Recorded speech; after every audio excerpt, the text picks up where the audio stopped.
Hello বন্ধুরা, কেমন আছেন সবাই? আশা করি সবাই ভালো আছেন এবং আরেকটি নতুন ভিডিওতে আপনাকে স্বাগতম।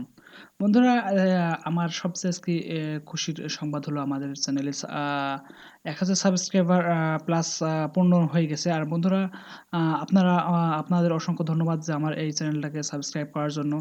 আর বন্ধুরা, এখান থেকে আপনি কিন্তু অনেক কিছু শিখতে পারছেন। আমি যে ভিডিওগুলা বানাই, এটা কিন্তু আমাদের বাস্তব অভিজ্ঞতা থেকে। আর বন্ধুরা, যদিও আপনি যদি Photoshop সম্বন্ধে যদি কোনো প্রকার সমস্যা হয়ে থাকে তাহলে অবশ্যই একটা কমেন্ট করবেন।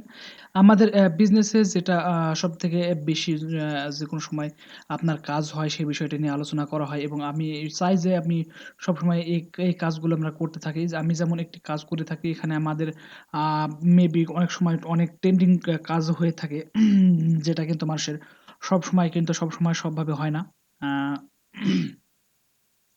তাই আপনি আমার এই চ্যানেলে যদি নতুন হয়ে থাকেন তাহলে অবশ্যই চ্যানেল সাবস্ক্রাইব করবেন। আর বন্ধুরা, আজকে যেটা কন্টিনিউ দেখানো হয় সেটা হলো আমাদের Adobe Photoshop, যে Photoshop দিয়ে আমরা বিভিন্ন প্রকার ছবি করে থাকি। আর আজকে একটি ট্রিক্স দেখাবো। মেবি ট্রিক্সটা অনেক সময় ছেলেদের বিষয়ে অনেক বেশি কাজে লাগে। আর যেহেতু ছেলেদের ত্বক আর মেয়েদের ত্বক অনেকটা পার্থক্য, তাই কিন্তু আপনারা জানেন যে ছেলেদের ত্বকটা একটু বেশি রুক্ষ হয়। আর আদারওয়াইজ এই ভিডিওটা সরি এই অপশনটা আপনি ছেলেদের ফটোতে আপনি বেশি ইউজ করতে পারবেন। ওকে? তাহলে চলুন ভিডিওটি শুরু করা যাক। Adobe Photoshop CSS যে 8 ভার্সনটি আছে সেটা আমি ওপেন করে নিয়ে নিছি। ওকে, আপনি এখন আ Photoshop এর ভিতরে ছবিটা আমি ইনপুট করব এবং আপনাকে যেটা আমি বোঝাতে চাইছি সেটা হলো আমাদের যে আমরা ফটোর যে আপনার ব্রাইটনেস কমায় বাড়াই এবং কনট্রাস্ট যে কমায় বাড়াই। আজকে সেটা নিয়ে আমি টোটাল আজকে বিষয়টা নিয়ে কথা বলব। সেটা আমাদের যেটা বলব সেটা আমাদের হোয়াইট ব্যালেন্স।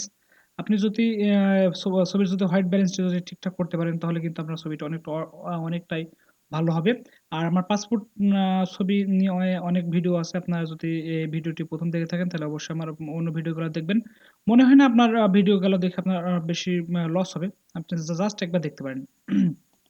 এখান থেকে একটা জিনিস খেয়াল করেন যে ছেলেদের ত্বকের দেখেন আপনি কিন্তু বেশিরভাগ যেটা পান সেটা হলো আপনাদের যে কনট্যাক্টস যেটা আছে, আম আ এই কনট্যাক্টসটা সেটা আমরা এটা কিন্তু আমরা অনেক সময় এই যে দাগগুলো আছে, এই যে বেশি যে সূর্যের সরি বেশি যে বেশি যে একটু আ তেলতেলে ভাব আছে, যেমন এই কপালের অংশে আপনার বিভিন্ন অংশে কিন্তু অনেক তেলতেলে ভাব আছে। এই যে বেশিটা একটা জিনিস খেয়াল করেন, এই ঠিক এই বাম যে গালের উপরে আছে, সেই গালের উপরে কিন্তু আপনার কনটেক্সট টা অনেক বেশি। আসলে আমি যদি কনটেক্সট টা যদি সমানে আনতে চাই, ছবিটা কিন্তু অনেক সুন্দর হবে। আপনি কিন্তু একটা জিনিস খেয়াল করবেন যে আপনি কনটেক্সট বাড়ানোর চেয়ে আপনি আ হ আপনি আ না আপনি হোয়াইট ব্যালেন্স টা বাড়াবেন। দেখবেন ছবিটা কিন্তু আপনার কনটেক্সট এর চেয়ে অনেক সুন্দর আসবে। আসলে আমরা যখন একটি ছবি প্রিন্ট দিই, একটি ছবি আমার মিনি ল্যাবে প্রিন্ট দিই, তখন কিন্তু আ আমি কিন্তু বেশি হোয়াইট এর উপরে কাজ করি। আমি কিন্তু বেশিরভাগ সময় কিন্তু আমি কনটেক্সট নিয়ে এক এক আ কনটেক্সট নিয়ে একদমই আমি কাজ করি না। আমি কিন্তু হোয়াইট ব্যালেন্স নিয়ে কাজ করি। আমি আপনাকে দেখাই যে এটা কিভাবে কাজ করবে। আপনি যদি ইমেজ থেকে অ্যাডজাস্টমেন্ট থেকে যে সিলেক্টিভ কালার আছে, সে কালারে আসবেন। আসার পরে এখান থেকে যে হোয়াইট যে কালারটি আছে, সেই কালারটি আপনি সিলেক্ট করে দিবেন। ঠিক এখানে আপনি ওই জিনিসটা একবার খেয়াল করবেন যে এখান থেকে যে আমার অংশগুলোতে অংশ বেশি আমার কনট্যাক্টস আছে, সেই অংশগুলো আমি কিন্তু একটু কমায় দিব। কারণ এই অংশ যদি আমি একটু কমায় দিই তাহলে সেই জিনিসটা কিন্তু আরো একটু দেখতে সুন্দর লাগবে। আপনি জিনিসটা খেয়াল করেন। এই যে দেখেন, দেখেন কনটেক্সট টা আমি কনটেক্সট টা আপনাকে দেখাইছি দেখানোর জন্য যে দেখেন কনটেক্সট টা কি পরিমাণ বাড়ছে। আমি যদি এই কনটেক্সট টাকে একদম আরো একটু ক্লোজ করে দিই, জিনিসটা আপনি খেয়াল করবেন।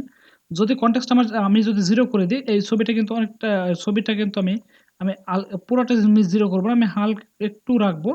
রেখে কিন্তু আমি অনেকটা কমায় দেব। এখানে জিনিসটা খেয়াল করেন, আমি ১ম এ বাড়ায় দিলাম। এই পরিমাণ লাগছে। কিন্তু আপনি যদি একটু কমায় দেন, দেখেন এখান থেকে প্লাস করে দেন। দেখেন এটা কিন্তু আপনার কনটেক্সট টা অনেক কিন্তুই এইভাবে কিন্তু কমে যাচ্ছে। আপনি জিনিসটাকে একটু খেয়াল রাখবেন। আপনি আপনি কিন্তু এই হোয়াইট ব্যালেন্স নিয়ে যদি আপনি একটু কাজ করেন, আপনি বিষয়টা বুঝতে পারবেন। এখান থেকে জিনিসগুলা খেয়াল করেন। এই দেখেন। আপনি যদি হোয়াইট ব্যালেন্সটি যদি আপনি ঠিকঠাক কাজ করতে পারেন, অনেকটা সুন্দর ছবি হবে। আপনি জাস্ট যদি হোয়াইট ব্যালেন্সটা যদি ঠিকঠাক আপনি কাজ করতে পারেন।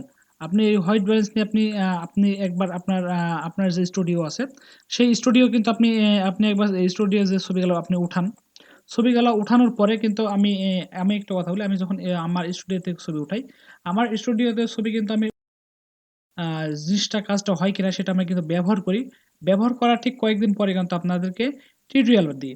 বন্ধুরা আপনি যদি আপনি যদি এই স্ল্যাব টিপ যে কালারটি আছে সেই কালারটি যদি হোয়াইট কালারটি নিজে যদি ঠিকঠাক একটু কাজ করতে পারেন, আপনার ছবিটি জাস্ট অসাধারণ হবে।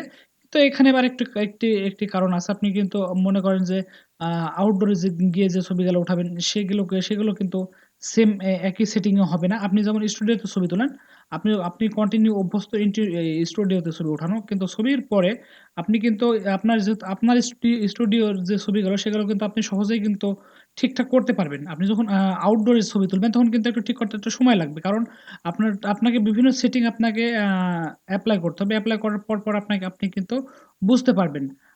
আর যখন আপনি আপনার স্টুডিওর ছবি আপনি আ উম প্রিন্ট করবেন, এডিট করবেন তখন কিন্তু আপনার সেটিং গুলো অনেক জানা হয়ে যাবে। এই এই এবং বিভিন্ন রকম সেটিং আপনি সেটার উপরে এপ্লাই করে আপনি কিন্তু দেখতে পারেন।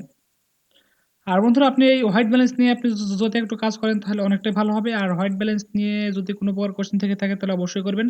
আর Photoshop নিয়ে কোনো প্রকার টেনশন করবেন না। Photoshop এমন কোনো একটি মহামারী আহামরি জিনিস না যে আপনি পারবেন না। আপনি জাস্ট চেষ্টা করতে থাকুন। আপনার মনোবলটা ঠিকঠাক রাখুন। তাহলে কিন্তু আপনি Photoshop সম্বন্ধে সব বুঝতে পারবেন। আর ওকে বন্ধুরা আজকে এ পর্যন্তই। আর দেখা হবে আবার অন্য কোনো ভিডিওতে। সে পর্যন্ত সবাই ভালো থাকেন। Bye, bye. টাটা।